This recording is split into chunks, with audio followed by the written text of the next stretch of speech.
I want to introduce our speaker today. Shelley Manduni has a company called Professional Imagery. I met her through a CLE with the Bar Association, and she has some awesome advice for us on how to be the best we can be. So please welcome Shelley.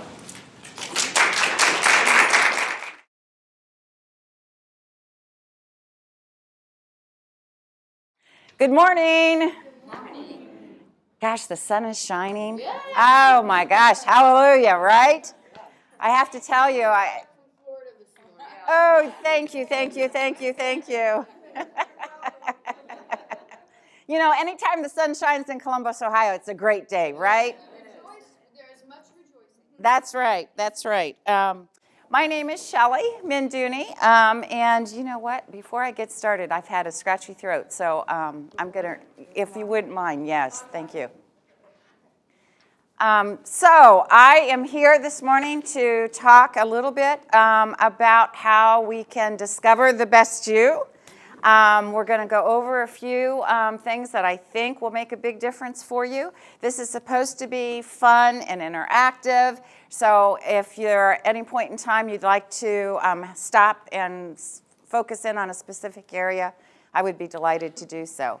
And I see that we have one gentleman in the group in the back row. Welcome, welcome. I was told that we were dealing with all females, so I apologize if... Garth's used to dealing with that. Okay. He's the token male. Okay. We need help. Awesome. A girl should be two things, who and what she wants. This is from Coco Chanel, and I absolutely love it because I think it embraces what we are all about. I love working with women specifically, although I do work, my practice is 50-50, if you would. I have men that come to me as well. But I love working with women because we have a whole specific set of problems, don't we? We have a lot of stuff that we have to keep track of. And sometimes it can be overwhelming. And we're so busy taking care of family and job and after-school activities or volunteer activities that sometimes we forget about us. So for the next 45 minutes, I'm giving you permission to be totally narcissistic and focus on you. How about that? Sound good? You deserve it. Round of applause.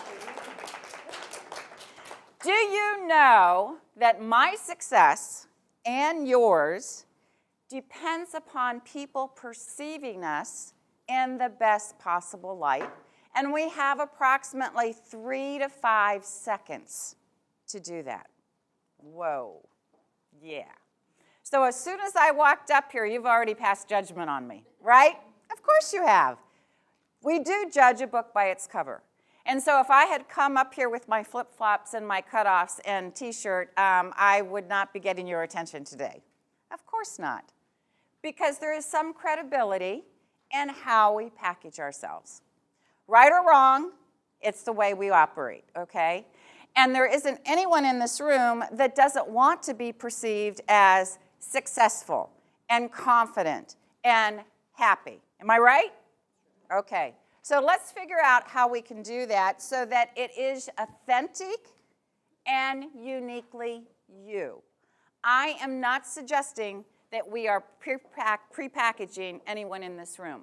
I'm suggesting that we take the time to figure out who you really are and how you can manifest that and be authentic. That's what this is all about. Why does that make a difference? Well, my little arrow is not moving. Oh, there it goes. Okay. If there would be one thing that I would leave with you, and I would probably forward this out to you. In fact, I should be able to electronically forward all of the handouts to you, so I will do that. This is called a manifesto. There is a group of women that started an organization called Leaders in Heels. Don't you love it? Leaders in Heels is what I want for all of you. And this manifesto embraces 6 basic characteristics that Leaders in Heels represent. And hopefully today, by the end of our conversation, we'll have touched on most of these. Passion, creative, innovative, confident, determined, and kind. That is a true leader in HEAL. And so how are we going to do that? What we want to do is look at basic building blocks. And the biggest stumbling block that I see women making are the body language piece and wardrobe mistakes specifically. So I've got a few building blocks that we're going to cover, and then we'll be able, if we have enough time, to focus on the last one, which is strategies to make your voice heard. How does that sound? We have a lot. I'll do a disclaimer, okay? This is like a 3-hour workshop. So I'm condensing a lot of information, which is why I kind of prefaced at the beginning if we need to spend more time in a specific area, right? So that's why we want to keep going. So here are the 7 building blocks that you're going to look at. We're going to focus on how you're marketing yourself, okay? What are you doing that distinguishes yourself from everyone else? Act. What are your self-initiated behaviors? As soon as you walk into a room, your body language is speaking for you. Is it sending the right message? What is your emotional intelligence in handling situations? Ooh, this is an interesting one, isn't it? Especially women, you know? But that can be a positive, okay? And look, do you dress the part of a leader? Do you take the time to put all of the pieces together that will speak volumes about your confidence and your leadership ability? And then every communication that comes from you, email, snail mail, voicemail, snail mail, that's a reflection upon you. Is it looking, sounding, and feeling like you, like the leader that you are? And last but certainly not least, what we want to look at is your mindset. Because how you show up every day for any specific meeting makes a huge difference. It's immediately reflected. At the very beginning, we were talking about energy. And that is absolutely positively huge. In fact, I try to spend a little bit of time, and this is a roller coaster ride that we're going to go on, talking about self-image. I could do a whole workshop in itself about self-image. But in the interest of time, what I'm going to do is just very briefly touch on a few of these pieces. Has anyone ever done a gratitude journal? Talk to me about it. I do it 3 or 4 times a week. I used to do it every day. Life just doesn't allow me the time. I like to take a nap every once in a while. You're permitted. You're permitted. So yeah, I try to live with an attitude of gratitude. It makes such a difference to focus on the greatness and the goodness and the blessings in my life, and don't sweat the small stuff. And Exactly. Remember, in the end, it's all small stuff. Right. So it kind of puts everything in perspective. Anyone else do a gratitude journal? Yes. The way I plan it is every day you write down 3 good things that happened that day and why. Excellent. And I don't do it every day either, but whenever I do it, it's so humbling and just really puts things in perspective. You know, I try at the end of the day, because that's when I give myself time to kind of pause, if you would, and write down 3 things, whatever it might be. I was sharing with Marla earlier, I was behind a horrible accident this morning. I left Dublin at 8 o'clock and didn't get in here until 9. Yeah. And I was praying that somebody had not been fatally injured. So yeah, I always like to get early, but the fact that I was still able to get here, I'm very grateful that I was able to get here. Anyone else do a gratitude journal? I strongly suggest if you haven't tried doing just 3 things at the end of the day that you're grateful for. A long time ago, someone once told me that I should be sending out 5 thank you notes a day. 5.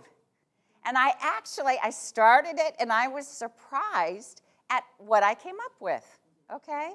It could be grandma that did all of my mending and sewing for me. Or it could have been, a neighbor that took in my mail while I was gone, whatever the case might be. But how many of us actually send those good old-fashioned thank you notes? I love you. Nobody else is doing it. So if you even just send one thank you note a day, you've already distinguished yourself from the crowd. So remember, the first point that was up there is, how are you becoming memorable? How are you distinguishing yourself from everybody else? A handwritten thank you note will do that magically. Go out and invest in thank you notes. My gift to you today, my challenge. If you don't do anything else, buy a pack of thank you notes and do one thank you note a day. It's a great way to keep on track. Okay. I am a huge proponent of taking care of you. I'm a mother of 4, and yes, I'm a Nana, the best part of my life right now. And I would not have the energy to be in front of you today if I had not taken time to do some cardio before I got here, okay? It energizes me. I love walking outside. I have a little guy that I walk with, and it just clears my mind and, again, helps me put everything in perspective. So taking care of you is absolutely huge. And I know, it's kind of at the bottom of a priority list, right? Because you do have to get here. You do have to pay the bills and take care of everything else. I get it. But at least try, if there's a way that you can commit, not every day, but at least 5 out of 7 days. They tell you to do a minimum of 20 minutes of cardiovascular, anything. So even if it's just walking out the door when you get home from work and going around the block, it doesn't have to be a biggie, okay? But it needs to be something that you're consistent in. Absolutely huge, absolutely huge. De-stress, and of course, exercise is a great way to do that. Some people, however, prefer to meditate. Whatever works for you is extremely important because we're only human. We kind of absorb all of the negativity that's surrounding us throughout the day, right? And let's face it, if you and your significant other have a disagreement, it does carry over into your workplace, doesn't it? How could it not? So being able to de-stress is absolutely huge. The one thing that I love is the last one. Again, I don't have time to get into all of these. But why do you think having fun now is important to your overall well-being? No guarantees. What else does fun do? De-stresses. Come on, people. Feels good. Hello. But it also makes you more interesting. I was amazed at the amount of pro bono work that you all do. That is amazing. I'm a huge proponent of giving back to the community. My primary focus is Dress for Success. I try to volunteer there at least once a week. Well, I'm not telling you this. I'm doing it because there are incredible women re-entering the workforce who need our help. And there are a lot of different ways that you can contribute. Dress for Success is just very close to my heart because I have seen the path that a lot of women have been on, and I meet them every week. So it's a great way to support and help. Any other thoughts about this whole self-image piece? If there isn't anything else that you walk away with today, I want your image to be current, and if you could write these 3 C's down. Current, competitive, confident. That's what your image is supposed to be all about. That's what we need to accomplish. That's it in a nutshell. So we're going to focus on the first piece, this image, this whole head-to-toe thing. And there are 3 pieces to your image. If image were a pie, and visual, nonverbal, and vocal were a piece of that pie, what percentage of the pie would visual be? Anyone? Shout out. The whole pie. The whole pie. Well, for women, yeah, that's a biggie. Any other thoughts about the visual piece? 75, okay, that's a good one. What about nonverbal? 90, ah. So in the interest of time, 55%, 38 and 7. So the nonverbal is big, very big. In fact, it's really not what you say, it's how you say it. So let's talk about the first one. Let's talk about the visual piece. When I first walked in here, whether you understood it or not, you already assumed over 25 conclusions. And that's before I even said a word. Now, race, gender, ethnicity, we get that, okay? But what about approachability? What about trustworthiness? Education? Demeanor? All conveyed in 3 to 5 seconds. That's powerful stuff. Okay, so in the next 60 seconds, you're going to stand and introduce yourself with your first name, and you're going to give me 2 adjectives that begin with the same letter as your first name. Yeah, I'm making you work. Okay, 2 adjectives that begin with the same letter as your first name. And the clock is ticking, so we have 60 seconds for you to think of that. This feels like a friendly and embracing group, so if you only come up with one, I'm sure the group can help you with another one, right? Absolutely, absolutely. Okay, so everybody has to have at least 1, 2 preferably, and we're going to be starting in 10 seconds.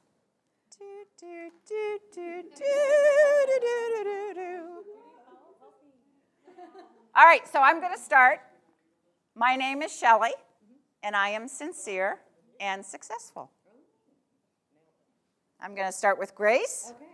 Stan. I am Grace, and I am gentle, and I am gregarious. Ah, that was very good.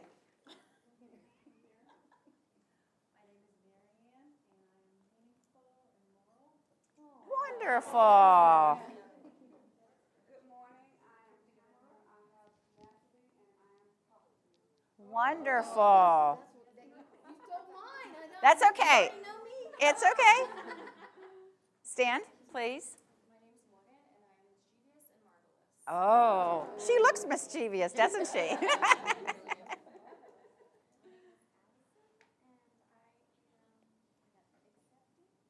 Okay. Oh.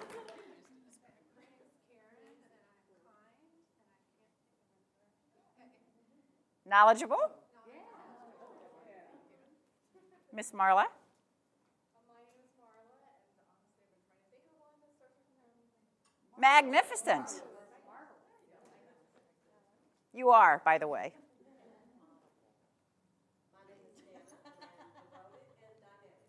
Awesome.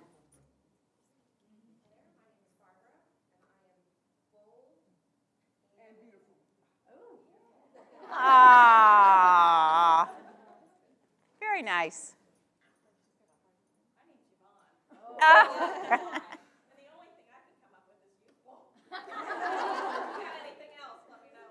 I think youthful's good.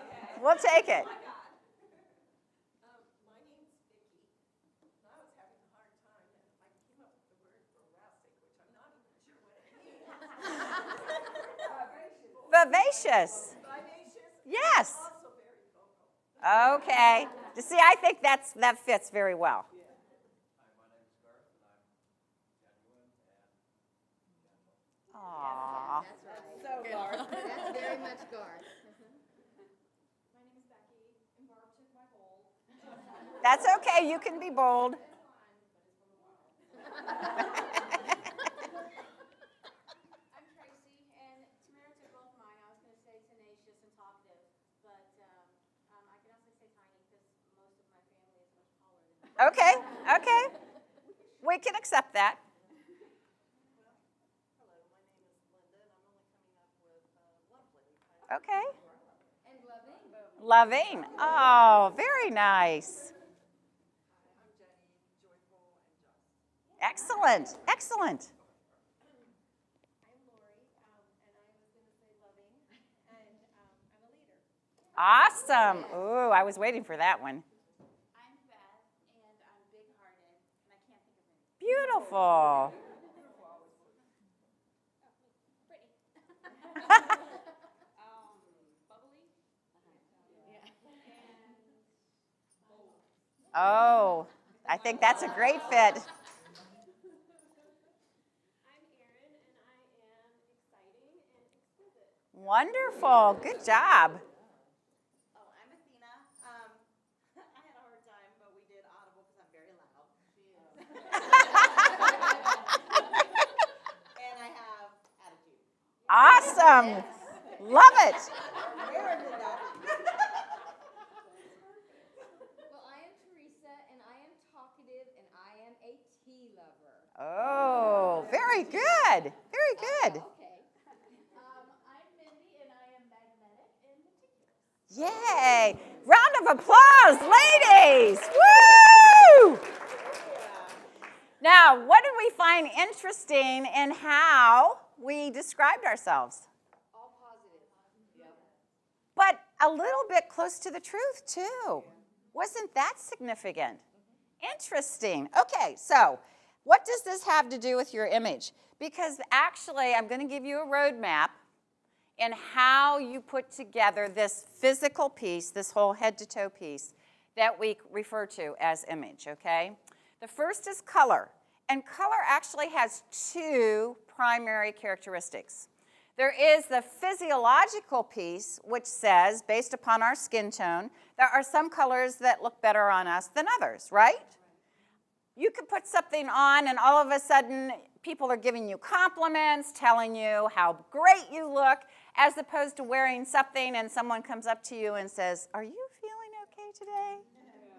Because a contrasting shade can wash you out, right? Okay. The psychology, whoa. I do a whole workshop on the psychology of color, is how you're managing the perception of others. What does that mean? So let me give you an example. I work with a lot of business owners. I had one gentleman who owns his own IT company. He was going to have an employee evaluation with a female employee that was known to perceive him as being a little bit judgmental and rough. He went into that meeting wearing a pink button-down shirt. How did that meeting go? Why? Okay. Her perception changed. He still delivered the same constructive criticism, okay? She was more open because she perceived him as being gentle and kind and calm, because that's what pink denotes. Now, by contrast, as a female, if you have an important client that you're meeting, do you want to walk in with a pastel or a light-colored top or blouse? No. Why?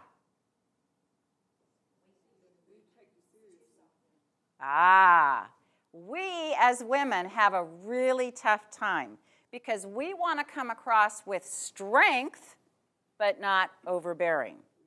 Confidence, right, but not controlling. It is tough.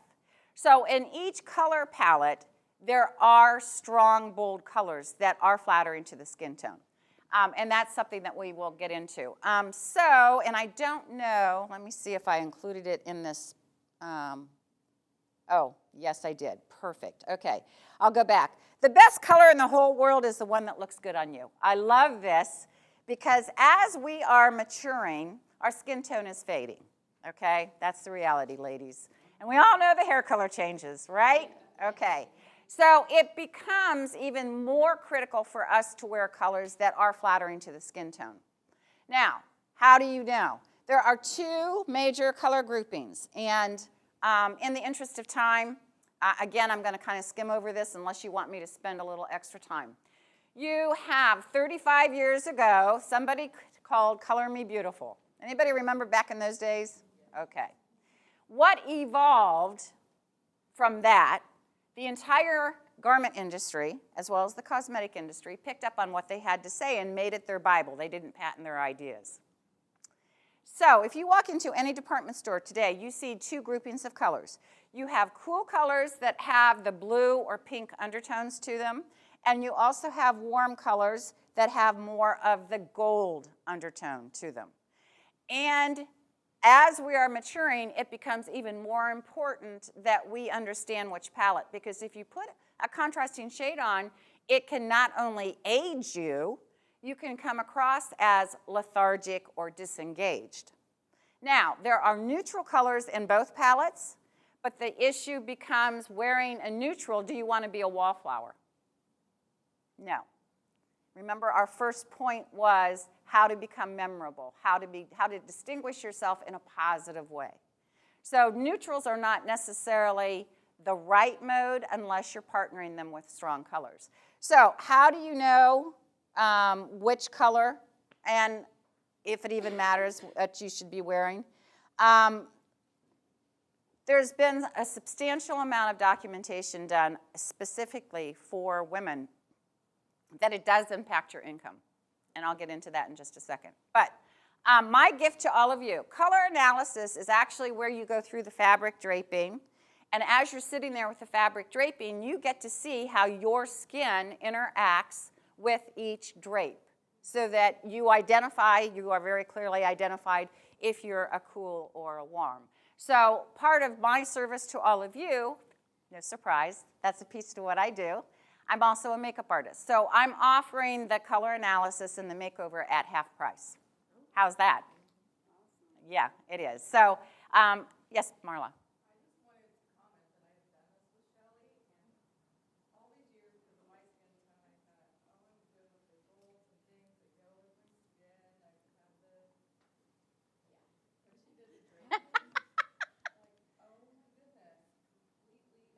It was the exact opposite. Yeah.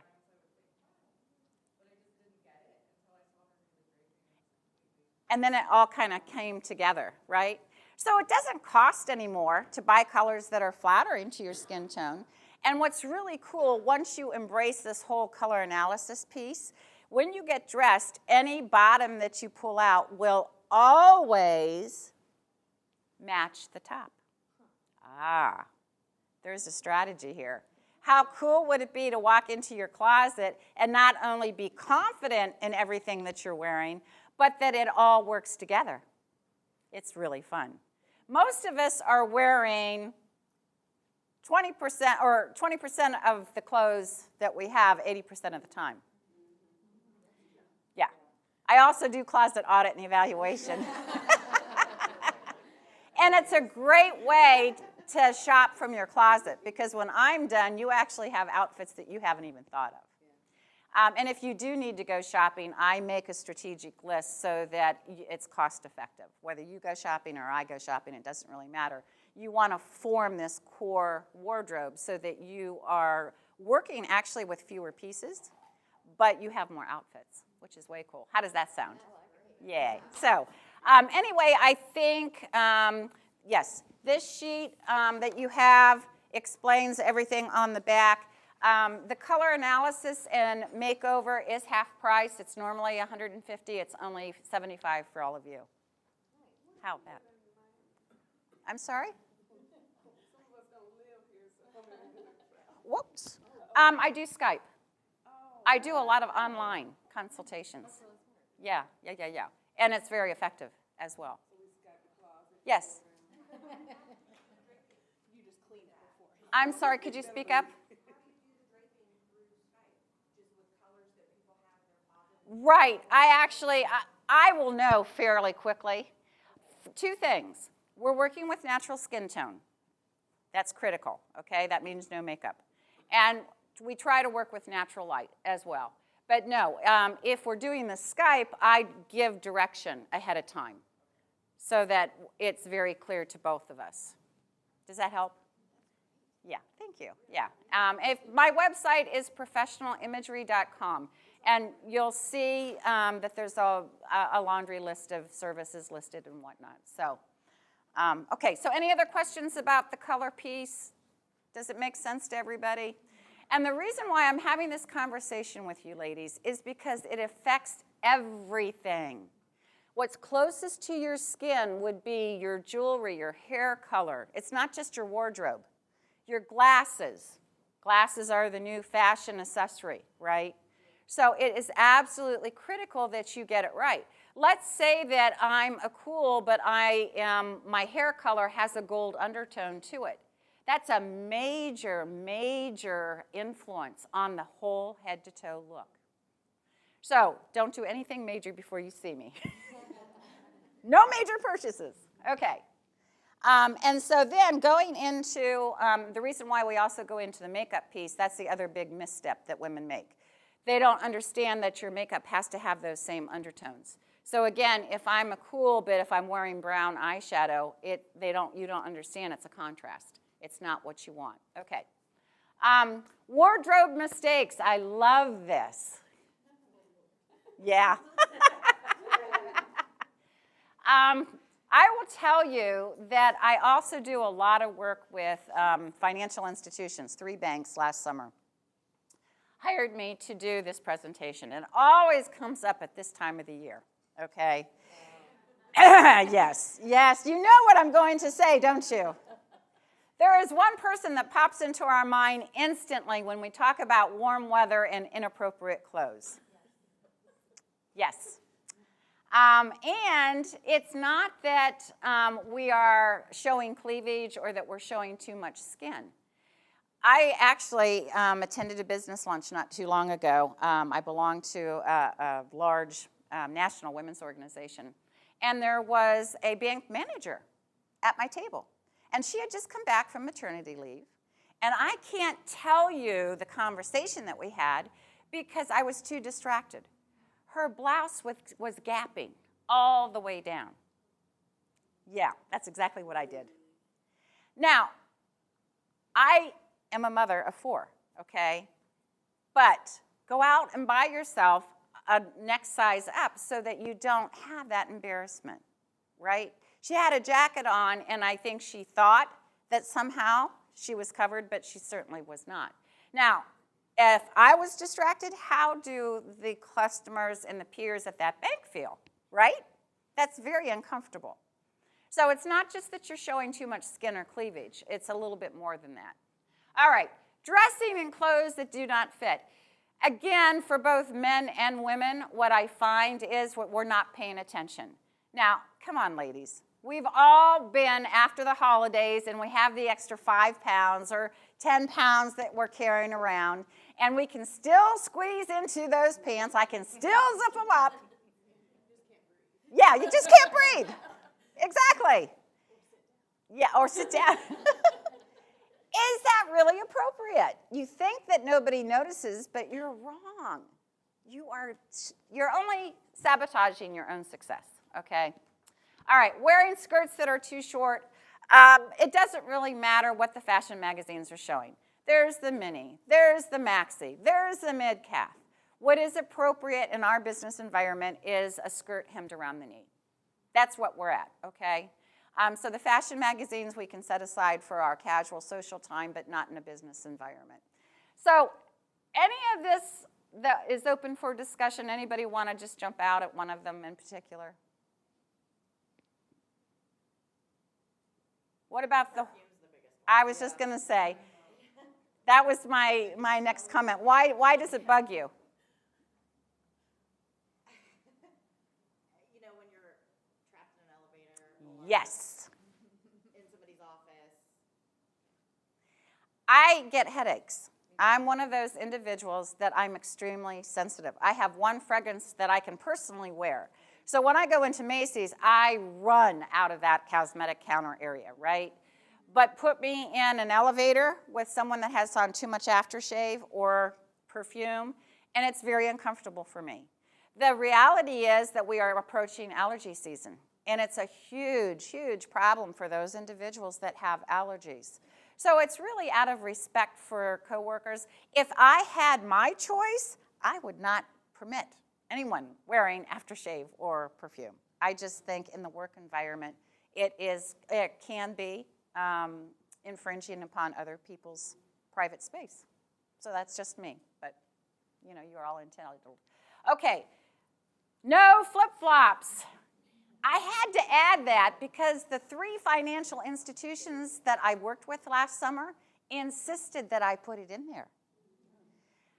What has happened in our environment today that flip-flops are the norm?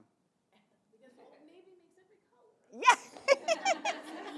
Fancier flip-flops now, and then some Yes. have a little wedge heel, so it's Yes. not like really a flip-flop. It's like, However, you just identified it as a flip-flop. man, is that what you're talking about? Yes. The ones with the heel, but some of them have diamonds, All those doodads. But they're still flip-flops. fashionable shoe. Okay, the fact that you are still calling it a flip-flop, yeah, okay. That's your telltale sign. I will tell you that out of the 3 banking institutions I worked with last summer, they were hiring, they were doing interviews with individuals, both men and women, but primarily women, who were coming in dressed in their suits, looking really sharp with flip-flops. Because they had those doodads on them. Guess who did not get the job? The doodad lady. Hey, I could call that. That's a new topic. It's for real, ladies. Yeah. And again, if you don't think people aren't paying attention, you're fooling yourself. Yeah, I think that's the main thing is they don't really realize, just like with the button-down shirt, that people really are paying attention. No, they're not. It's unfortunate. How many of you have a full-length mirror at home? And how many of you are using it? I stand on a chair. Well, good for you. I am reversed. Yeah, I know. Vertically challenged, right? Yeah. I would say to you, it takes an extra, 30 seconds to stop and look in that full-length mirror before you fly out the door and discover if the hem on the skirt's falling down or if the shoes are all scuffed and unfit. But yeah, it does make a difference. Last but not least are the panty lines. I had one gentleman that actually, again, asked me to put that up there because the garments are so tight that it's revealing everything. Yeah. Yes, Marla.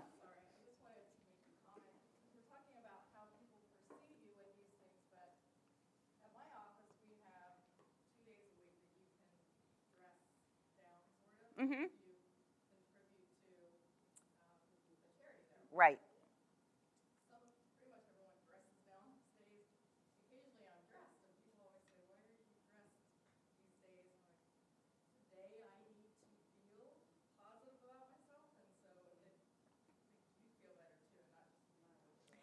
Thank you. That's a great segue, actually, because the conversation needs to be not just how people are perceiving you, but how you are perceiving yourself.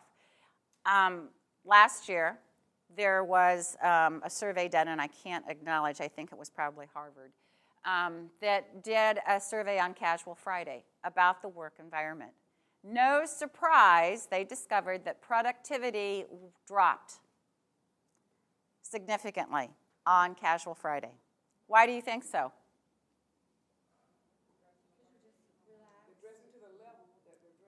Exactly. Exactly. What the mind perceives, it brings about. So if the perception is, I'm relaxed, I'm casual, I really don't have to be at the top of my game, they're not as productive, which has had a huge impact. To the point where the conversations are happening about enforcing dress code and eliminating that Casual Friday. Now, whether it actually happens or not will prove to be seen. Yes?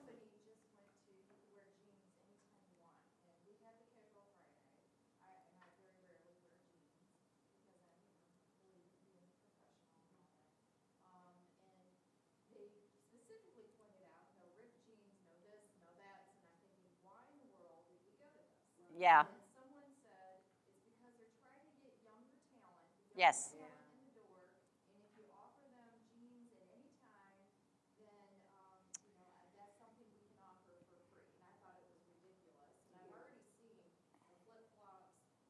Yeah. in the winter, flip-flops and ripped jeans. You need to have me come in and do a workshop. It's unbelievable. You wonder, what are these people? Well, let me address that because that's a very valid point. In the current generation, our millennials, in order to attract top talent, they are doing everything in their power to hold that extra caveat out. And that is a very real concern and issue. Yes? I'm going to offer an opposing opinion because I am not comfortable in dress clothes. I'm not comfortable in dress shoes. I find that I'm more productive in casual clothing. I find that I work faster, better when I'm not constricted by Mm-hmm. what I consider, I call them slave clothes. I get more done. Okay. So dressing up and I'm capable of doing it. I do it all day long, all week long.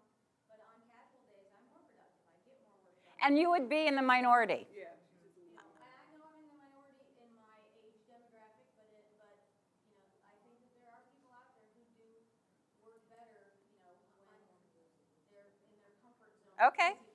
I was just going to say that it causes sometimes an office conflict also because you have these females who want to wear the jeans, maybe like Tracy, and then you have ones that want to dress up because they feel better when they have on heels and dress clothes. Not that Tracy would do this, but then the ones that wear the jeans, they're looking at the other ones thinking, oh, why was she dressed like that? I mean, this is just a regular job. Why does she come with heels and that beautiful blouse? But if that makes her feel good, that's the way she should dress. Exactly. But Exactly. it can create conflict unnecessarily, I think, too.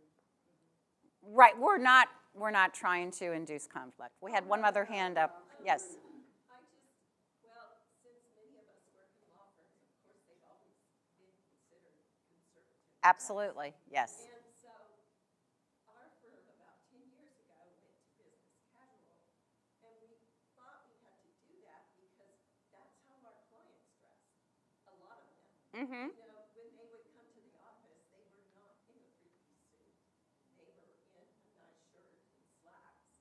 And we thought, and we moved to the Arena District, which is, Very up and coming. it's up and coming. Mm-hmm. In fact, some of the attorneys go like, there's one who's like in this, my age group said, can you believe how some of these people come to work?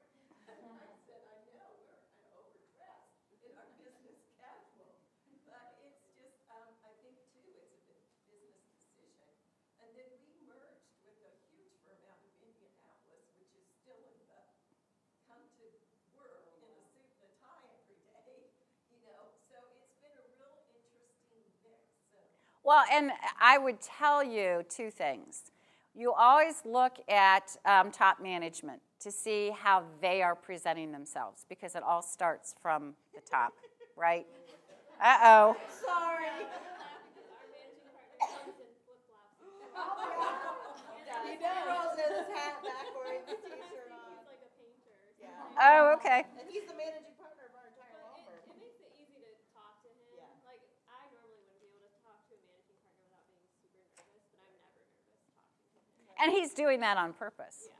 That On perception. Fridays, he dresses in a suit. Every Friday. Monday through Thursday, it's short flip-flops and shorts. So, see, he has the reverse strategy. Yes, one more question. Professional dress. There's no business casual. There is no casual Friday. You wear business dress. Okay. But like a lot of people are saying, the younger people that are being hired Mm-hmm. are coming in, and there's, we've got the one girl who wears sandals, and they have a strap along the back, and they're little flats or whatever, but they're flip-flops with a strap. Okay. And you've got the other people who wear, the big long maxi dresses with no cover-up or whatever. Oh, So dear. it's like they're going to the beach. But the problem is that although management says we're supposed to be business dress, Mm-hmm. nobody is addressing these few individuals. So the more other people see those people doing it and nobody's saying anything to them, like the one girl who wears black jeans. Right. Just because they're black doesn't make them appropriate for That's right. Sounds like somebody needs to approach HR and have a conversation. nobody's doing it. Yeah. It's a very uncomfortable.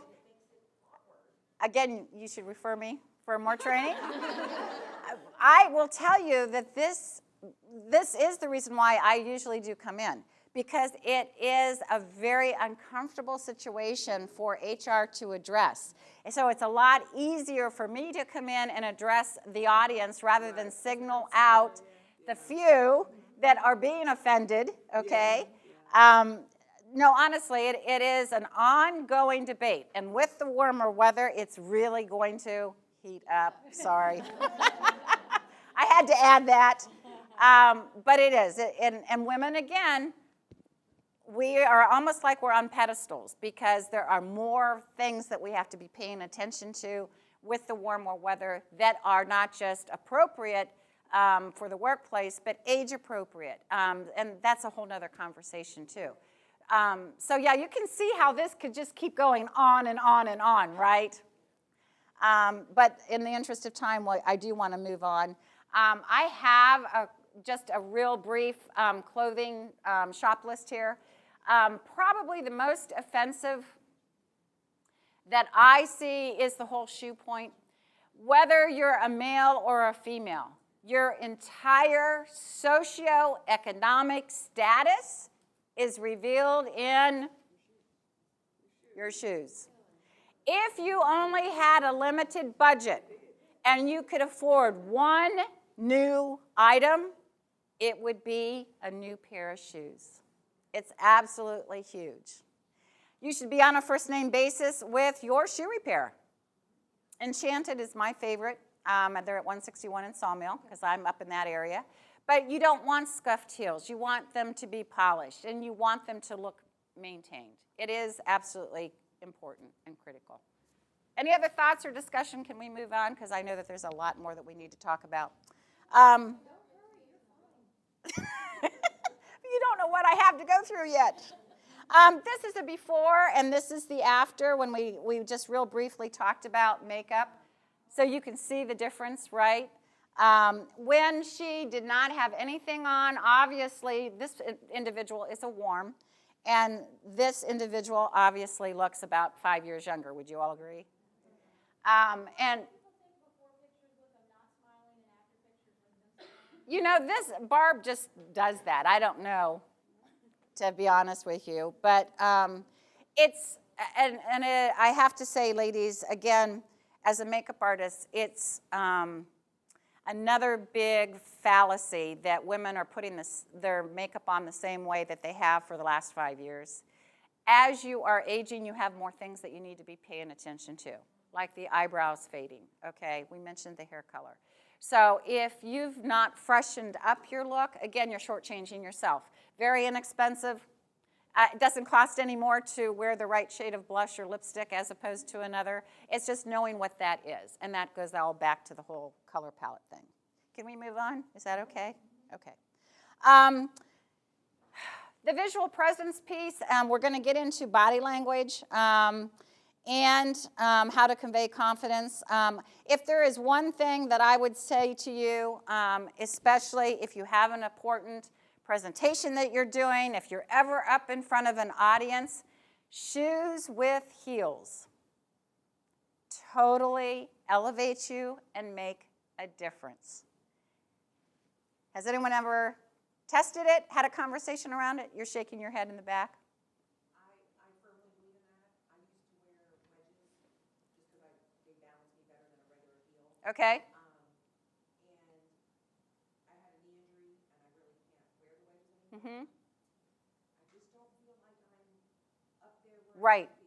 Actually, there's a lot of physiology. I don't know why. Because when you have heels, your posture is affected, so that you should be holding yourself erect, which means that your head should also be a little bit higher, which means the tonation and pitch of your voice is stronger and more confident.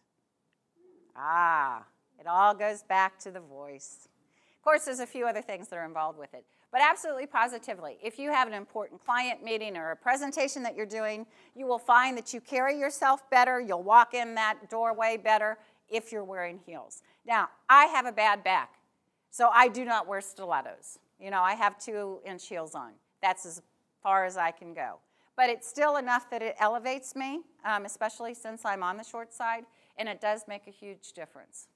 So there was this survey done a couple years ago with women in the workplace, and this, just take it with a grain of salt, okay? The information I'm going to give you is accurate. If you put two women side by side with the same educational background, the same work experience, and one is wearing makeup and one is not, which one is going to get the promotion? Why? She looks like she cares.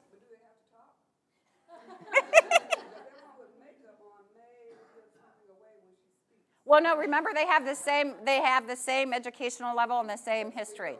Yeah. Absolutely. But the one with the makeup is also showing that she's paying attention to detail.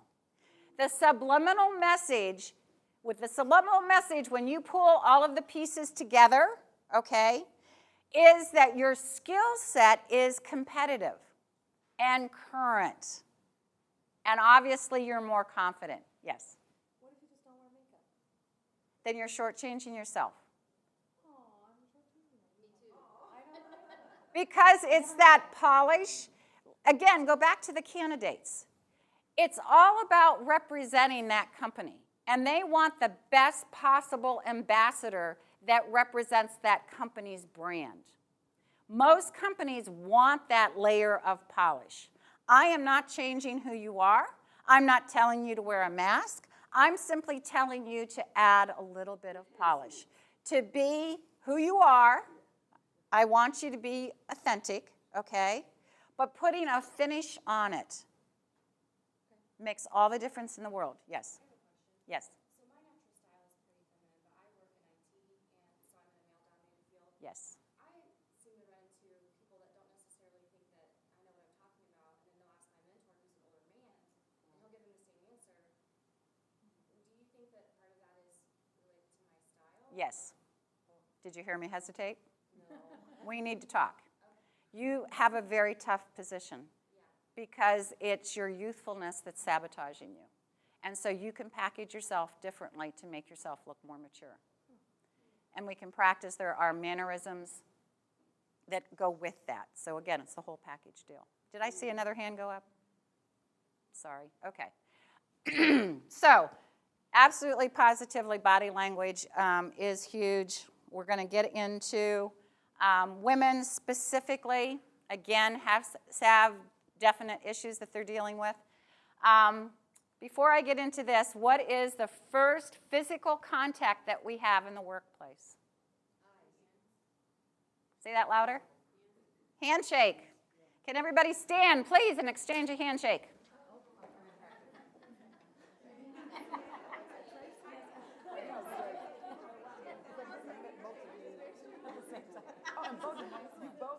Can I have a handshake? Good morning. Good morning.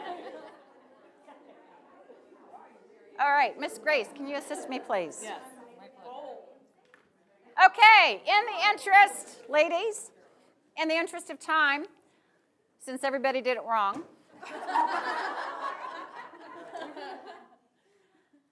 I'm going to show you what protocol says is the correct way to do a handshake. Why does this make a difference? The first physical contact you have in the workplace is the handshake. If you don't remember anything else, doing the handshake correctly will distinguish you from the rest of the pack because nobody else is paying attention. Anytime you give a handshake, usually it's kind of inconsequential, let's get on with it. We're not really focused on this, right? Wrong! When you do your handshake, you square yourself. Good posture, holding the head, obviously smiling, direct eye contact. You're extending your right hand open palmed. What you're going to do is shake not from the wrist, you're shaking from the arm, and you're doing 2 to 3 pumps. That's very nice. Let's try this. No. Now, could everybody please try that? That's good. Well, you should do it with her. Palm, open palm. I'm like pounding in my head like. Yes, obviously. How are you? Okay, I wanted to add, I thought you were going to do this. What about this? Is this, no. We're going to talk about that. You're from the South, honey, so I can am. tell. 'Cause I'll be like, Okay, ladies, how did that feel? Different? What was it? Could you, what was it? Okay. You're on purpose. There's an intent associated with that contact. It might be less than 60 seconds, but you feel it, don't you? Especially when you have the direct eye contact and you're smiling. Okay, so let's talk about a few scenarios. I'm sorry, what was your first name? Tamara. So how do we feel about this? oh, she's put her hand on my other hand, on my. It's very friendly. Too friendly. Ah. I know you. I know, honey. But if I have no relationship with you, you're infringing upon my space. For a woman, it can also be, unfortunately, construed as controlling, overbearing. It is intimate, yes. Now, if I have a relationship with you, that puts it on a whole different level. I did a presentation at the Columbus Bar Association not too long ago. I did this exercise. But I knew, because I had greeted everybody when they seated, there was one woman that distinguished herself. I mean, we're talking crushing, right? Now, I didn't say anything. But when we did this exercise, the person that she engaged looked at her and said, ouch. She volunteered that she did that on purpose. Now, at the time, I was looking for an attorney. Would I hire her? Why?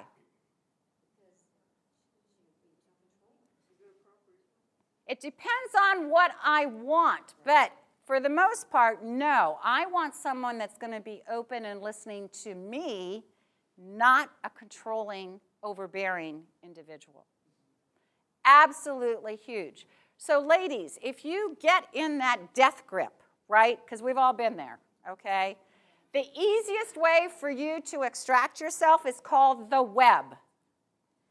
You actually do the web, expand your fingers, and you step back, okay?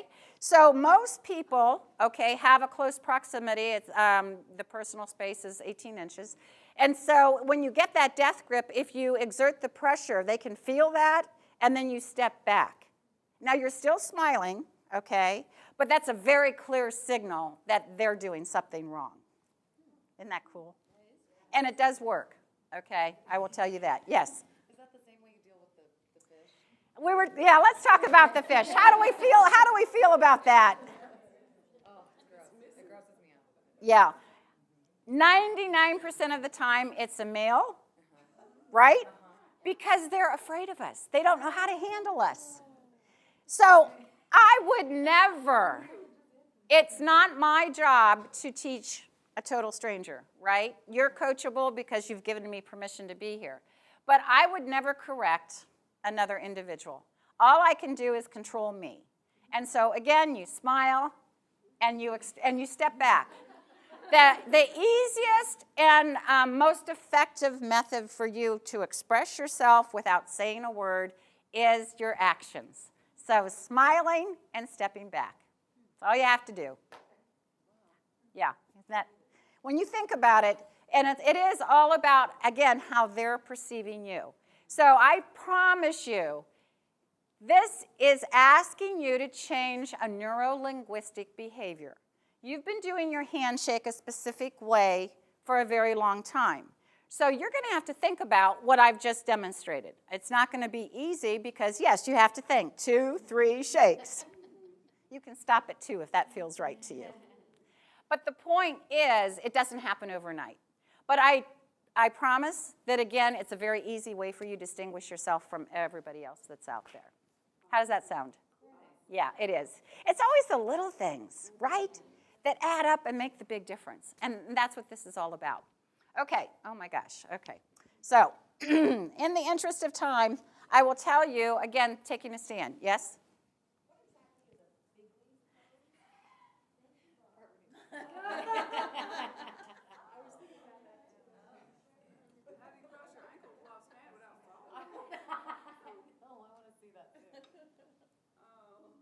Can everybody see?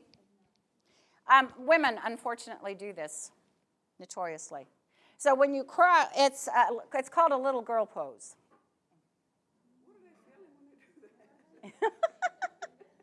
Yeah. So can you all see? Okay. As opposed, now, Dr. Amy Cuddy did a study out of Harvard 3 years ago. It's called The Act of Posing. Powerful, powerful. If you want to go on the web, she has a YouTube. It's called Dr. Amy Cuddy, C-U-D-D-Y. For women especially, this is very, very powerful because it instantly elevates you. She did a study with graduate students, and her observation around the table with her graduate students was that there were some individuals that were perceived as weak, less confident, okay, because they were closing in on themselves. But typically, a male, what does a man do when he sits down in a chair? What? Yes. They're expanding their physical presence.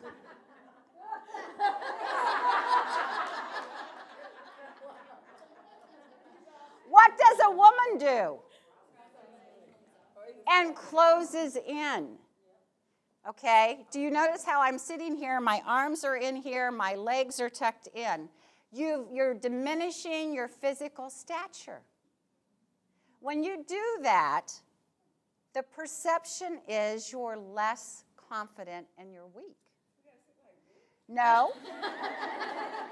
No. As a female, especially if you're doing your conferences, what you want to do is occupy more space naturally. So that means feet firmly planted in front of you. Hands are always face down, palm down on the table. Always. You never put your hands in your lap. So if you're standing, you would never put your hands behind your back or put your hands in your pockets. Why?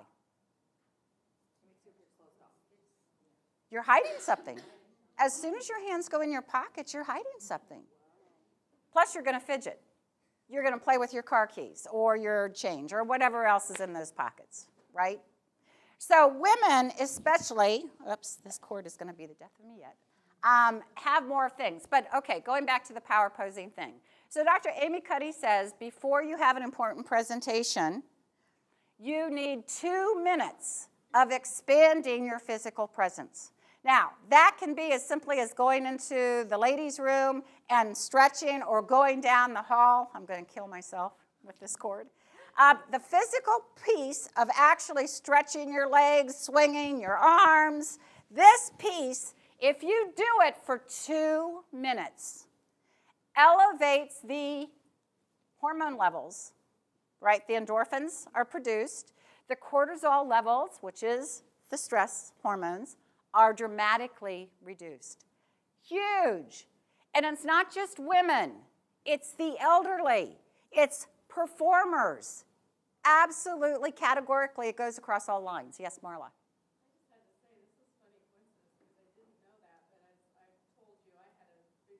Yes, you did.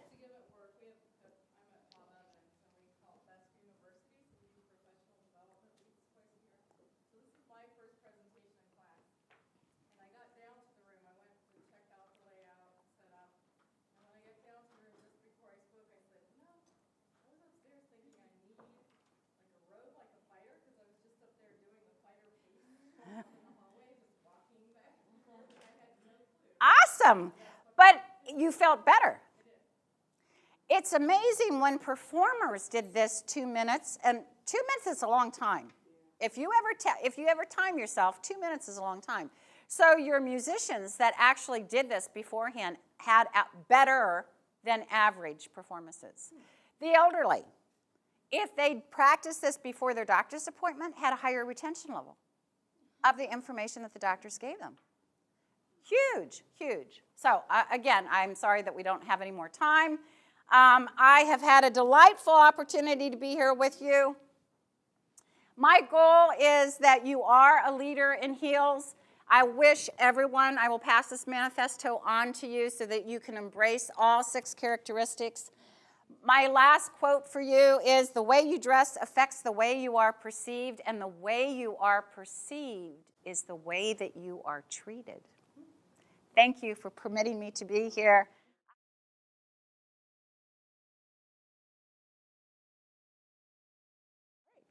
So thank you for having me, everyone. And I'm actually going to talk a little bit about some of the things that we, TBPA, have going on in Florida. I know this afternoon is really based on the Wills clinics and some pro bono activities that are going on here in Ohio. And we are just totally enamored with the work that Teresa does. Every time she posts on Facebook every week about the Wills clinics and all the people that they help, it's just so encouraging to us. We now want to try to do the same thing that you're doing for the elderly in Florida. We have a program that we work with the Hillsborough County Bar Association, and it's called the Wills for Heroes program. And we started this about 3 years ago. And I'm going to just describe a little bit about it to you. And this is in conjunction with the National Wills for Heroes Foundation. And the program provides essential legal documents free of charge, our program in Hillsborough County, to the Hillsborough County's first responders and their spouses or domestic partners, including wills, healthcare directives, and durable powers of attorneys. The qualified first responders include firefighters, police officers, paramedics, corrections and probation officers from federal, state, county, city, and town departments and agencies. By helping the first responders plan now, they ensure their family's legal affairs are in order before a tragedy hits, which we all know, status of first responders, it can happen any day. You know, nowadays in Hillsborough County, we have a huge problem with wrong-way drivers. I don't know if you have that problem in your cities, but we just had a police officer last week who was hit by a person who went on the interstate the wrong way, and he died. I was almost hit this morning going into the airport. She was right there. Yeah, I don't know, it's becoming an epidemic down there. Not quite sure what is going on or why people don't realize they're going up the down ramp. I don't know.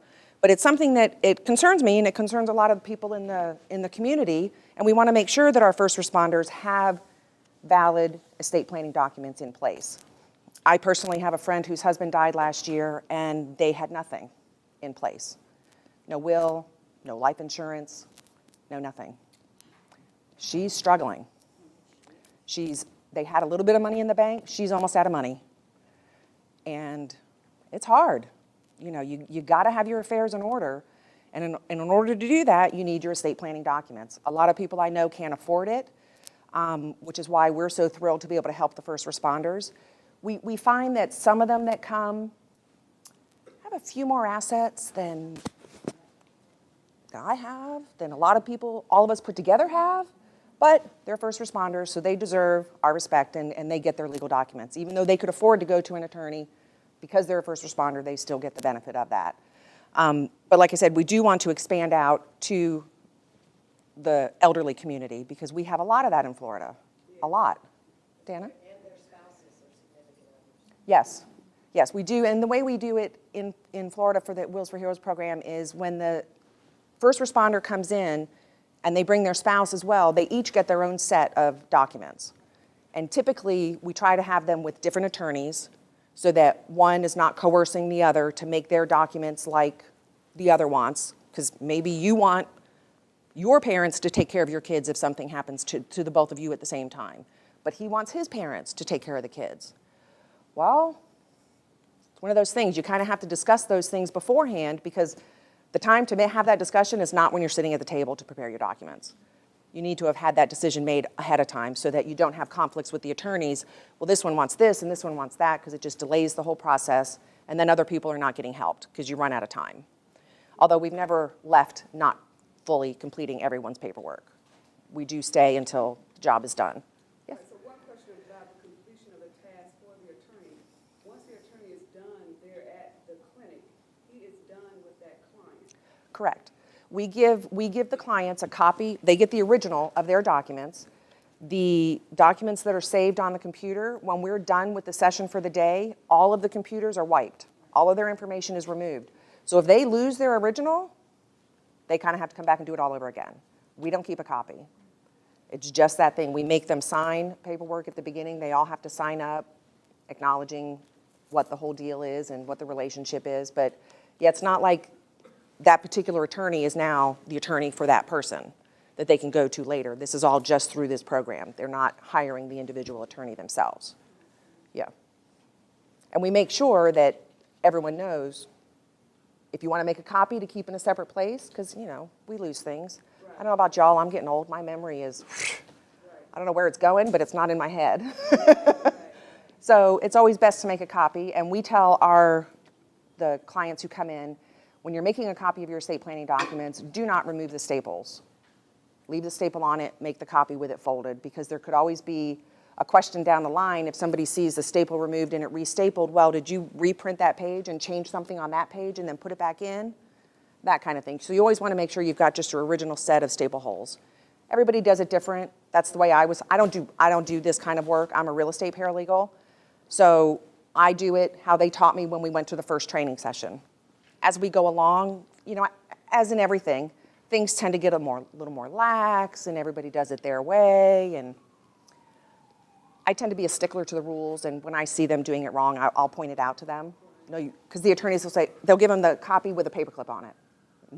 No. Got to have the staple. Make sure it's all done right. Make sure you're notarizing it correctly. You know, those kind of things. Make sure your stamp is valid. I had a document come in last week. The notary expiration date was 2014.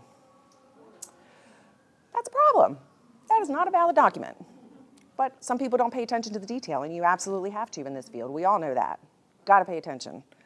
So one of the other things that we also work with in our pro bono department is we just participated this month in the Hillsborough County Bar Association 5K Pro Bono River Run and Pig Roast. And this is something, they've been doing this for several years. This was TBPA's first year of getting involved. And what we did is we set up a booth. They do the run, and then afterwards there's a pig roast at the Hillsborough County Bar Association site. And we had a booth set up where we were defined, and our theme was paralegal power. So if anyone wants to go onto the TBPA website, under TBPA Gives, there's a section for pro bono, and you'll see the pictures from our event, where our fearless leader, Dana, dressed up as Mrs. Captain America, outfit, full wig. I mean, Dana goes all out when she does things. So I had the t-shirt with the jeans on. You know, I'm not like Dana. I'll put a t-shirt on, but but it was a lot of fun. The board of TBPA, before the event, we all got together at our board meeting, and we had a pledge sheet that went around, because we had one of our board members, our second vice president, who's our membership chair, actually ran in the race. So we all pledged ours on her behalf. And between the 10 of us, we pledged 100 pro bono hours, so that, and with the 4 Wheels for Heroes events, because they only do them quarterly, between those 4 events, we're going to have our hours. Everybody pretty much pledged 10 hours, and it's about 4 hours each time. So we're set for getting that done.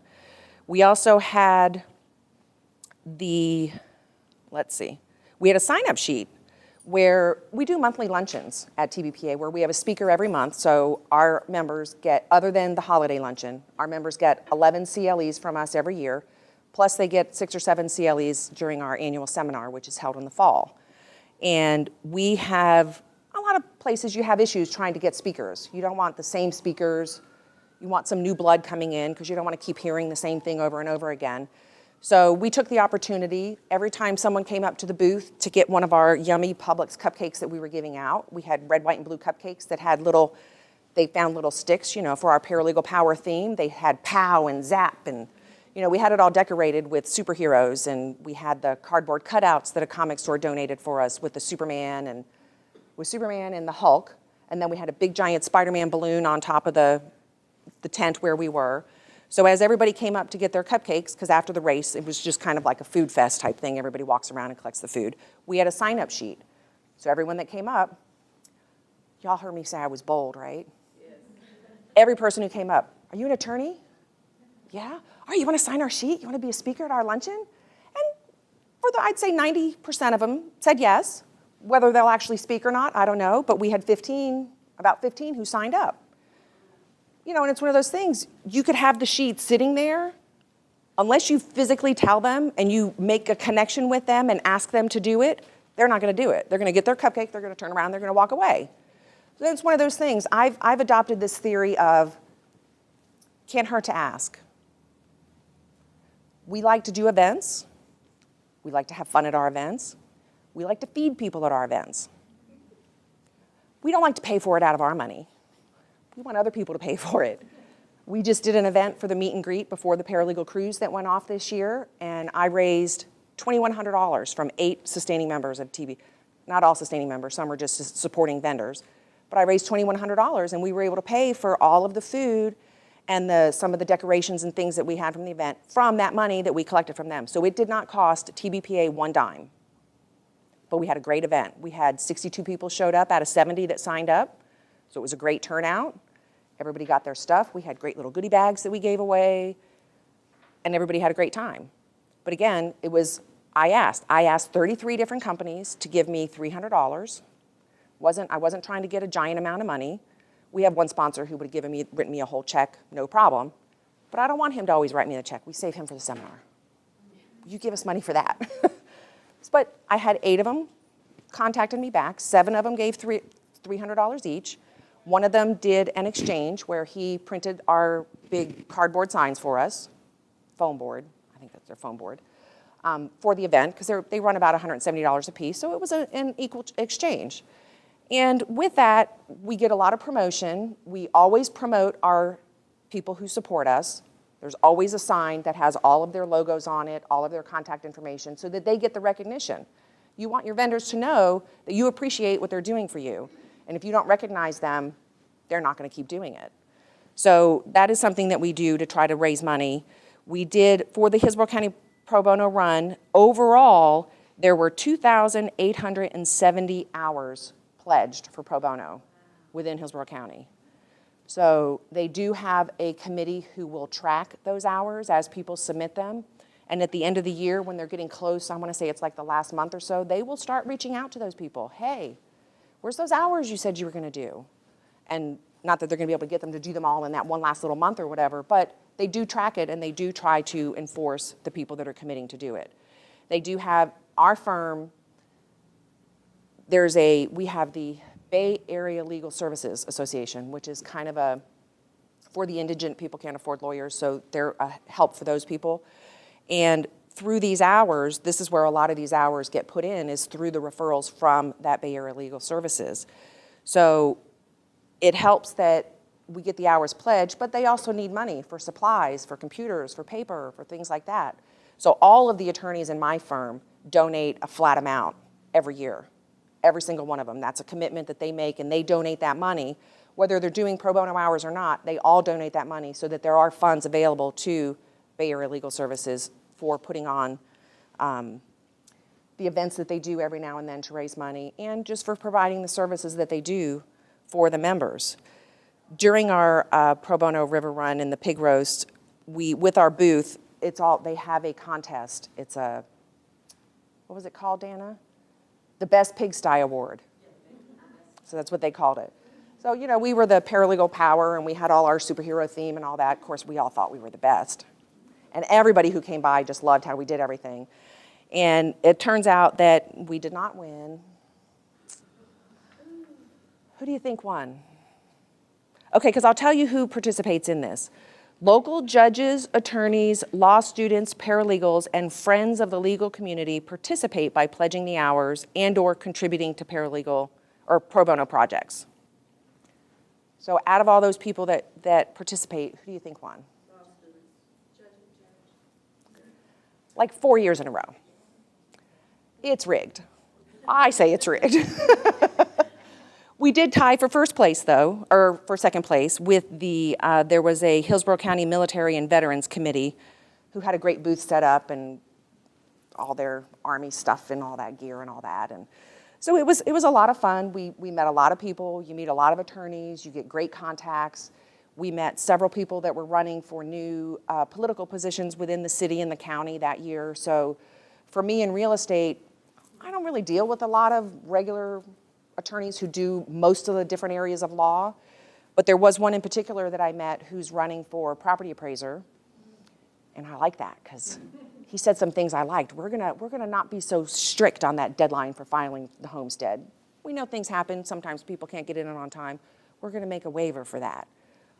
Okay, I like you. I'm gonna vote for you because you need help sometimes. I mean, there's a lot of times you get busy, you get a health issue. Not everybody in the office can pick up where you've left off on something to be able to do something else. So it's always nice to have that internal connection with somebody who's going to be in an official office to be able to get that one-on-one and to have, hey, listen, this happened. Can you make an exception here?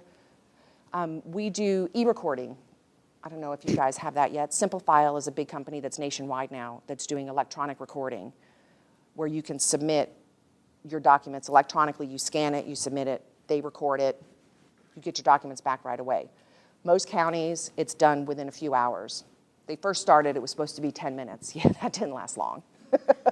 Once everybody started using it, it just gets longer and longer, the wait time. Hillsborough County, where I work, it could take somewhere up to 8 to 10 days for an electronically submitted document to record. I don't e-record in Hillsborough County. I have runners take my documents over. They take them, they record them, they bring them back to me the same day. We had a clerk who spoke at one of our seminars, and I raised that as an issue.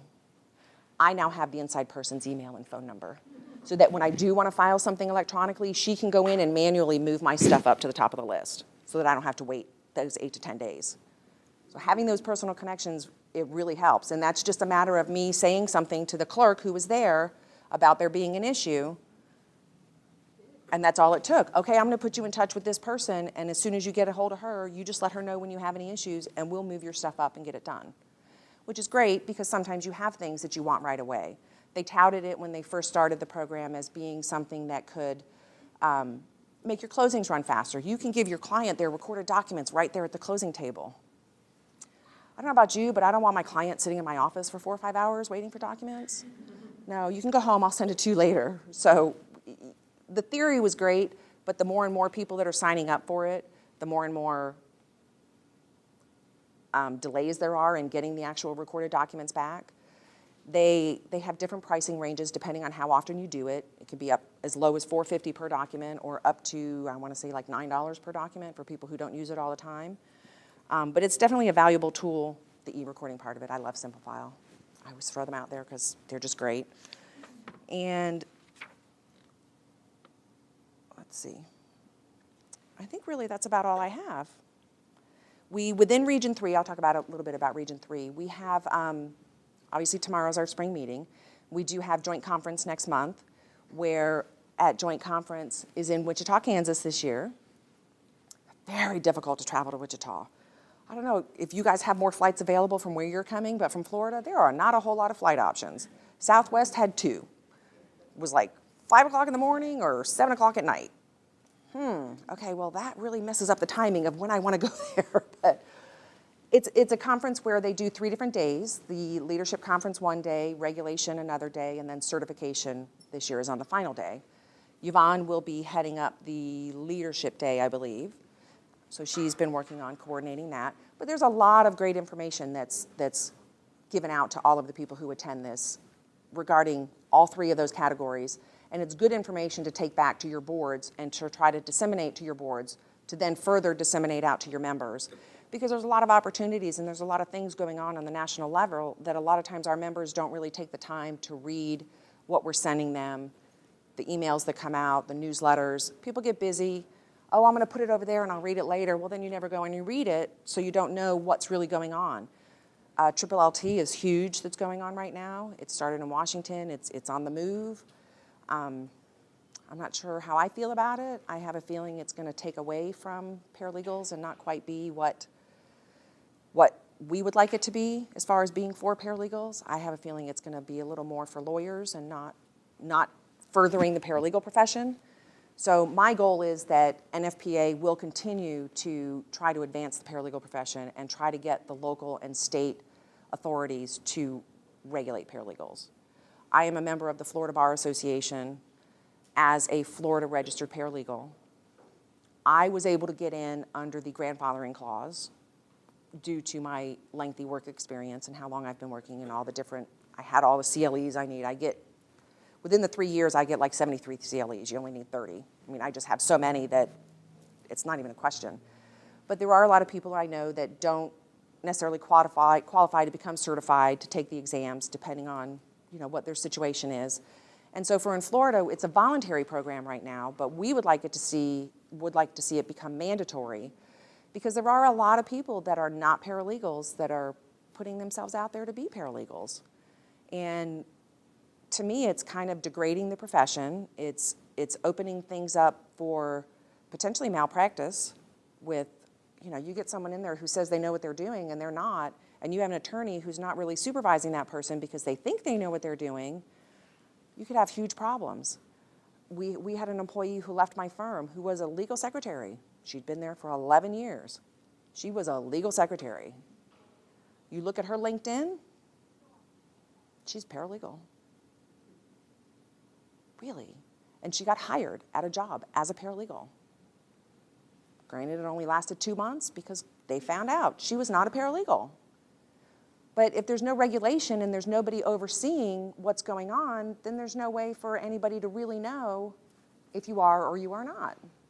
You could have a certification, and I'm not downing certification. I don't have a certification. I'm working on it. I'm scared to death of taking that test because I am a real estate paralegal. I've been doing this for almost 30 years, working strictly in real estate. So all this I do a little bit of probate here or there, but the probate, all the Latin terms, legal writing, that scares me to death, that whole section of the CP exam. The NFPA exam, I think is going to be, I don't know that it's going to be easier.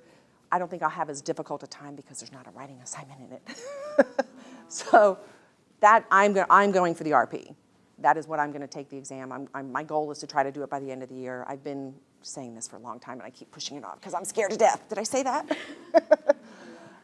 But, it's something that should be moved forward. And with regulation, I think that if the local counties and the local bar associations do start to see the value of making us actual professionals and not just another staff person in the office, that's where we're going to start getting the recognition. But we really need to get the attorneys that we work for to help promote the regulation and help promote furthering the profession for the paralegals, because we do want it to be a profession. To me, it's not just a job.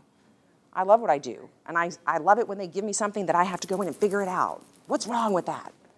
And when I figure it out and I go tell them, and that lawyer over there couldn't do it, I got you.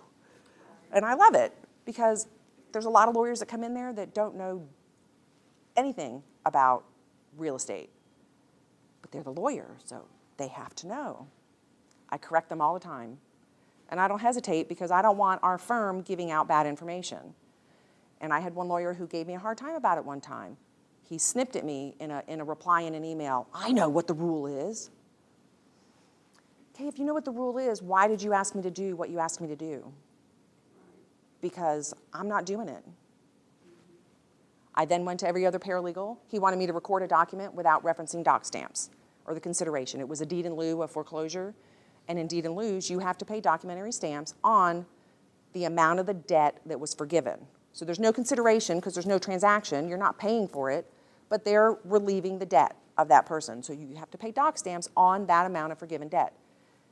This was a file from his old firm where he came. He found the deed. They forgot to record it. Oh, can you go ahead and record it for me? Okay, what's the consideration? Oh, I don't remember. Just go ahead and record it with nothing. No, I'm not going to do that. And he kind of left it there, and he went back to his desk. I'll see if I can figure it out. So in the meantime, I talked to my attorney, told him what was going on. This was a new attorney, and the other one was a new attorney in the firm, and explained to him the situation, and he said, no, you're right. Don't do it. You send him an email. You tell him this is the rule. Send him a copy of the rule. Highlight it, and go from there. So I did that, and I copied my attorney, and I got that reply. I know what the rule is. Just send the deed back down to my office. Wow. Okay, fine. And I did. But then I went to all the other e-recorders in my office and told them, if he brings you this deed, you do not record this deed unless he gives you an amount for consideration, because that's the rule, that's the way it has to be done, and I follow the rules. I'm not going to notarize a document that you bring to me after somebody already signed it. Oh, my friend signed this. Here, can you notarize it? No, I'm not doing it. No. So what happened with that transaction? He sent the deed back to the client, told them to record it. Thankfully, it wasn't our client. It was his client from the prior firm, so our firm didn't get any negative feedback from it. But again, it's a scenario that had it been done and there was an issue that came up later, it would have been my name on that e-recording tag that I did it. Well, why did you do that? Because somebody told me to, but you know better. So we have to stand up for ourselves, and we have to put our foot down when we know the attorneys are trying to ask us to do something that we know is not valid, that's not legal. You got to stand up for yourself, and you got to follow the rules. It's what I try to do. Every now and then, you know, you could skirt a little thing here or there, but no, main rules are main rules. The law is the law. So I try to follow it. And hopefully with regulation, that'll help clean up the pool of paralegals that are out there that are interviewing for jobs.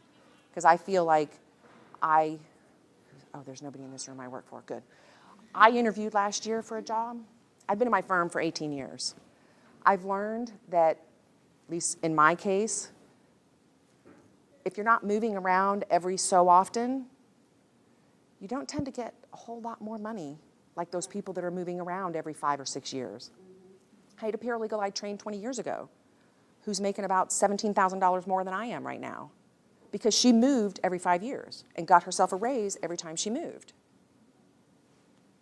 Well, that's great for her, but you know, there's those of us that are experienced that could benefit from that type of salary, and obviously, I interviewed for a job, and I was told I had too strong of a personality.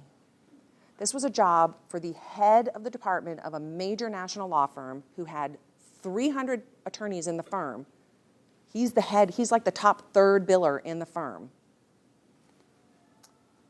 You would think they would want a strong paralegal to do that person's work. If he's got that much work, you would want somebody strong who knows what they're doing, who's not afraid to say, exactly, who's not afraid to stand up to a client who wants you to do something that's not appropriate.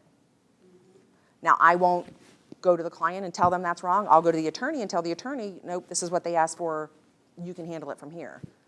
But I'm not going to be the one to do it. But I know what the rules are, and I'm going to point it out when they ask me to do something that's not right. So, you know, the goal is that hopefully we'll get to where we want to go. I know that some people don't necessarily support regulation because they don't want to be tied to having to do certain CLEs or whatever. As the voluntary, we don't have, well, I am an FRP even though it's voluntary, so because I'm an FRP, I have to submit my CLEs. Tamara? I was going to say that some people just believe that it's just a way of, you know, regulating us as a way of making more money, you know. Right. That's the state requiring us to do certain things, and they're just pulling in more cash. Like I think for the Florida bar, it's like $145 or $50 a year. Yes. It's about I think it's $150 a year, and they've been doing this since 2008, I believe, because I signed up when it first started. So imagine that. They've got over 6,000 paralegals are Florida registered paralegals. And a lot of those are the ones like you were talking about. I serve on the Unlicensed Practice of Law Board or committee for the Florida Bar. And all of those cases that we review are paralegals working, some of them have worked for attorneys, and their attorneys are just unethical themselves, and they allow their paralegals to present themselves as attorneys. They know that these clients, especially when the housing market went down, I mean, and we're still dealing with cases that involve paralegals basically setting up everything with these clients and basically duping them. I mean, they're writing out checks in the name of the paralegals because these people, they just don't know any better. Right. And there's a lot of that, and that being regulated would hopefully help some of that. I would hope so. You know, like I said, they've been doing it since 2008 with over 6,000 paralegals at $150 a pop. Yeah. How many benefits you think we get out of it? None. Paralegals. We just got our first newsletter last month. After 8 years of them collecting $150 per paralegal, they finally came out with a paralegal newsletter for the FRPs. Yeah, we don't get, But even serving yeah. on those committees, you would think that's your once a month. You have to attend those meetings. You would think that they would at least waive the fee Right. if you're serving on those UPL Right. committees.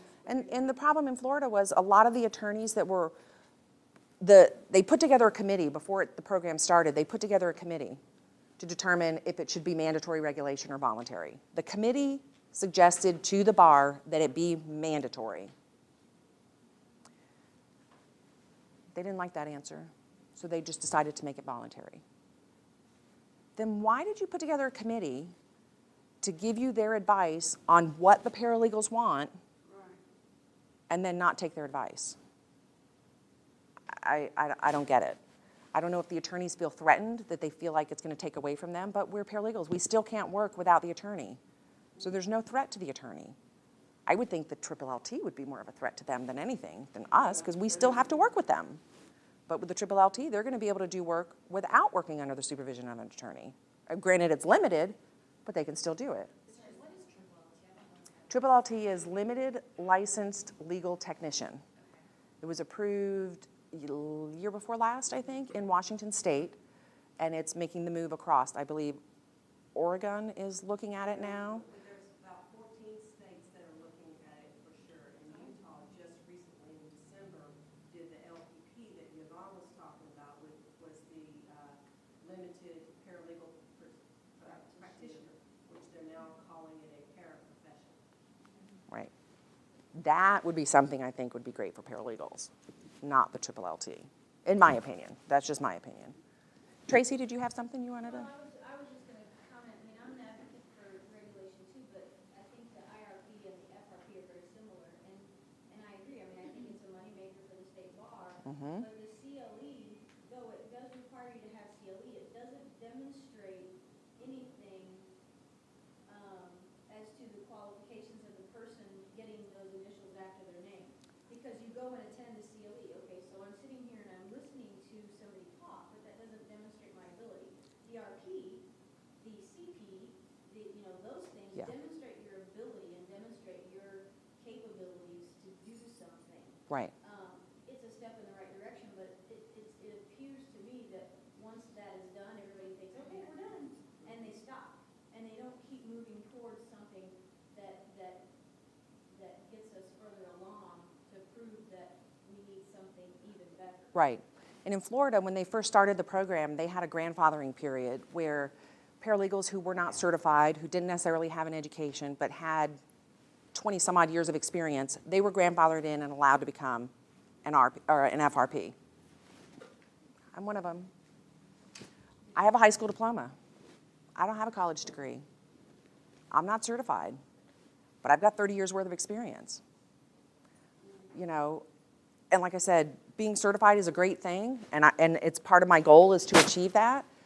We had a certified paralegal who was hired in our firm to work in the real estate department. This girl did not know diddly squat about being a paralegal. She had her certification and she can pass a test, but she knew nothing about the work and what had to be done. She doesn't work with us anymore. She works at another firm. She'll call me every now and then. What is this? How do I do that? Where do I get this form? And it's gotten to where she's apparently at least giving me credit for it with her employer, because now her employer says when she doesn't know how to do something, we'll call Barb and ask her how to do it. How do I get a referral fee for that? Is that legal? Because she's my friend and I don't want her to fail, but I also don't necessarily want someone else getting credit for my knowledge. Because, and like I said, she's giving me credit, so she's at least telling them that Barb's the one who told me how to do this or whatever, because she knows I know what I'm doing. But again, I want the credit. Right. I did the work. I'm the one who does all the research, knows all the laws, knows what to be done. So it's something that, it's scary when you've got other people in your office. It happens in my office a lot. Even an attorney will ask how to do something, and I tell them how to do it, and they turn the work product in, and their supervising attorney thinks they did it. Not that the paralegal told them how to do it or where to get it from. So they're getting the credit. So it's a slippery slope on. I think the certifications tend to show that you're serious about your profession for someone who is maybe just starting in the paralegal field or whatever. And it also shows if you pass those tests, it shows that you're learning. You're able to study something and learn it. Right. Test and pass, it shows that. But certainly it cannot benefit you more so than you've actually worked in this field for 20 years. There's no way that test can provide that much knowledge. And Right.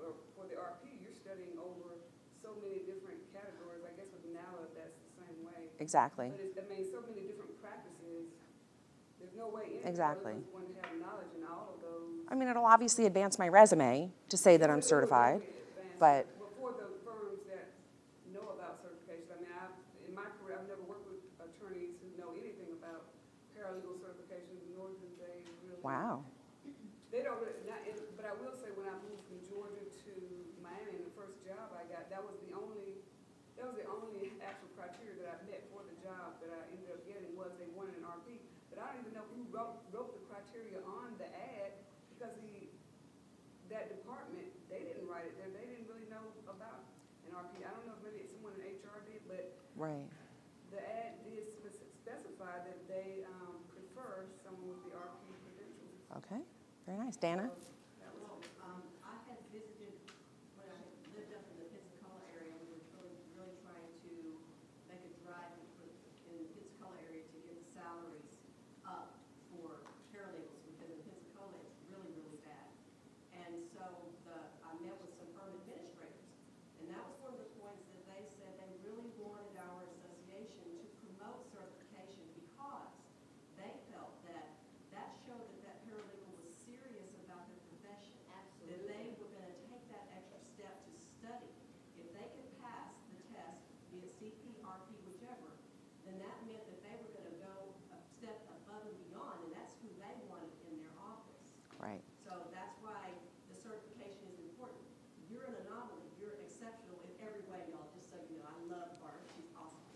But your experience and such like that, you're an anomaly. And it's sad that that firm wasn't going to give you what they should. But I would Right. imagine that had you been a CP or an RP rather than an FRP, because is it Marion, the lady there? Tracy. Made a great point. If you know, it's one thing to be able to have it, to have a state designation, but if you haven't set for a test to take that, it's not proving anything to that other than if your experience doesn't. Your experience should have been enough for you. Right. But if you've gone that extra step, I was very fortunate that I was able to take the CP exam, and whenever I hired in for the position at the corporate office, it specifically said they wanted a minimal bachelor's degree with the certification. And so my salary was about $10,000 a year more than every other paralegal I've met in Pensacola, and it just floored me. Nice. So that's why I'm a big advocate for certification, regardless of where it is. And the beautiful thing about certification is, if you move from one state to the other, you get It to goes take with. that Yeah, certification that's with you. true. Exactly. That's the benefit. Exactly. Great benefit. Yeah, because the Florida registered paralegal is just Florida. So is Ohio's, and so is Right. Louisiana's. Right. Right. Exactly. Now, there's some people who think that if you have an FRP designation that you're a certified paralegal. Right. We have a law firm in Tampa who has on their website, all of our paralegals are certified through the Florida Bar. Is it true? Well, no, they're not, because the Florida Bar doesn't have an exam for paralegals. They are not, they're, Certificated, I guess. Maybe they have a certificate. yeah, we have a certificate, we have a piece of paper, Right. you know, that's about it.